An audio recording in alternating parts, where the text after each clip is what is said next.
Hello, everyone. You are tuning into English Conversation Studio. I'm Anna, and I've been teaching English for over a decade. And I'm Alex. I'm the guy who's obsessed with learning hacks and technology. Today, we are going bigger than ever. That's right. Usually, we give quick tips, but today, we're doing a deep dive. We're going to talk about the journey from being an intermediate, B1 level, to becoming truly fluent. You know, Anna, I was reading the comment on our channel yesterday.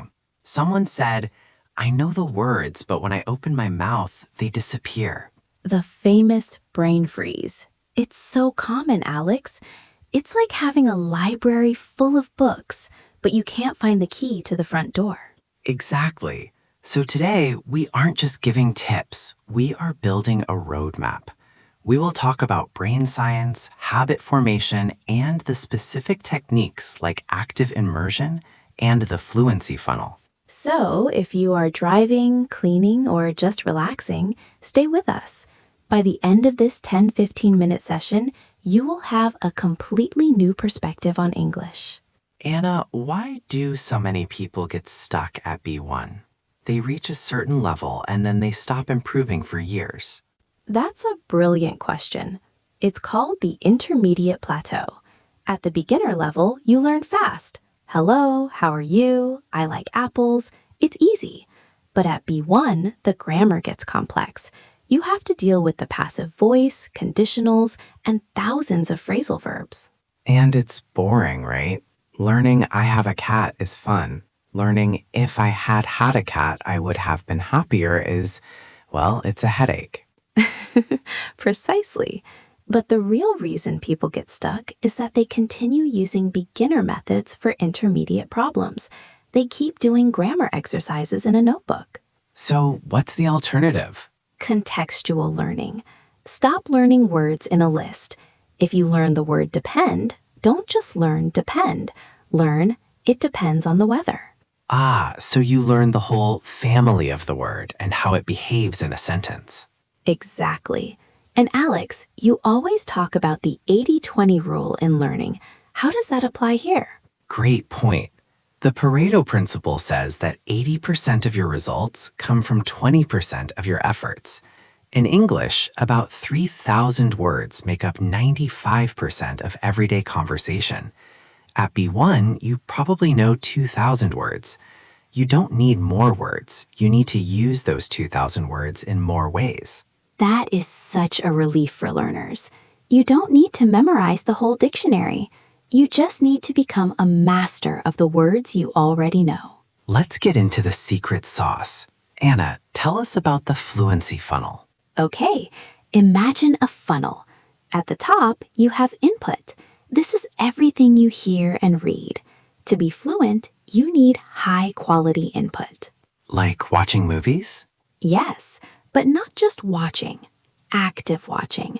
Most people turn on a movie, eat popcorn, and fall asleep. That's passive. Active watching is when you have a notebook. You hear a cool phrase like, give me a hand, you pause, and you say it out loud 3 times. I call that mining for gold. You are looking for those gold phrases that you can actually use tomorrow. Exactly. The middle of the funnel is processing. This is where you think in English, like we discussed before. You need to connect the English word directly to the image in your brain. For example, when I see a choinak, I shouldn't think choinak, teapot. I should just see the object and think teapot. Correct. And the bottom of the funnel, the narrow part, is output. This is speaking. And here is the secret. You cannot have output without input. If you don't listen to 100 hours of English, you won't have the fuel to speak for 10 minutes. So if someone is struggling to speak, the problem might actually be that they aren't listening enough? 90% of the time, yes. Your brain needs to hear the rhythm and the patterns of English so many times that it becomes automatic. That's why I love audiobooks and podcasts. You can do them while you're at the gym. You're training your body and your brain at the same time. Since it's 2026, we have to talk about the elephant in the room, artificial intelligence. It has changed everything, hasn't it? Before, you needed a lot of money to pay for a native tutor. Now you have a tutor in your pocket. But here's my advice. Don't let the AI do the work for you. What do you mean by that? Some students use AI to write their essays or translate their messages. That's like going to the gym and asking the trainer to lift the weights for you. You don't get any muscles. That's a perfect analogy. Use AI as a speaking partner. Tell the AI, hey, let's pretend we are at a job interview for a marketing position. Ask me 5 difficult questions. That's brilliant. It builds situational fluency. You practice the specific vocabulary for a specific situation. And the best part? The AI can give you a feedback report. It can say, Alex, you used the word good 5 times. Next time, try excellent, fantastic, or superb. That is how you move from B1 to B2 and C1. You start replacing simple words with precise words. Instead of very big, you say enormous. Instead of very tired, you say exhausted. Okay, Anna, let's give our listeners a concrete plan. If someone wants to see a real change in 30 days, what should they do? Okay, here is the English Conversation Studio 30-Day Challenge. The Morning 5.